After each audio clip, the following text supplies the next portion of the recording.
Hi. ഇന്ന് ഞാൻ പറയാൻ പോകുന്നത് വിവേകാനന്ദ സ്വാമികളുടെ ഒരു കോട്സാണ്.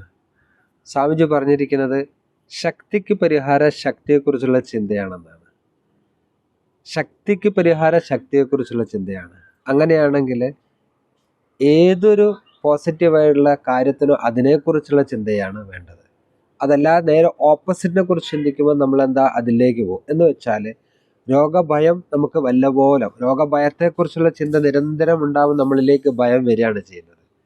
ഭയത്തെക്കുറിച്ച് ചിന്ത നമുക്ക് ഭയം തരുമ്പോൾ ശക്തിയെക്കുറിച്ചുള്ള നമുക്ക് ശക്തി തരും. അപ്പോൾ ധൈര്യത്തെക്കുറിച്ചുള്ള ചിന്തയാണ് നമുക്ക് ധൈര്യം തരുന്നത്. അപ്പോൾ എന്താണ് നമുക്ക് ആവശ്യമുള്ള പോസിറ്റീവായിട്ടുള്ള തോട്ട്സ്, അതിലേക്ക് ചിന്ത ഫോക്കസ് ചെയ്യുമ്പോൾ മാത്രമേ നമ്മൾ യഥാർത്ഥത്തിൽ ആ ഒരു കാര്യം നമുക്ക് നേടാൻ സാധിക്കുന്നുള്ളൂ. അതുകൊണ്ട് നമ്മൾ ധൈര്യവാനായിരിക്കണമെങ്കിൽ ധൈര്യത്തെക്കുറിച്ച് ചിന്തിക്കുക, ആരോഗ്യവാനായിരിക്കണമെങ്കിൽ ആരോഗ്യത്തെക്കുറിച്ച് ചിന്തിക്കുക. മറിച്ച് നമ്മൾ രോഗത്തെക്കുറിച്ചുള്ള നിരന്തരം ചിന്ത നമുക്ക് ആരോഗ്യം തരുന്നതല്ല, മറിച്ച് രോഗം തരുന്നതാണ് എന്നത് നമ്മൾ മനസ്സിലാക്കുക.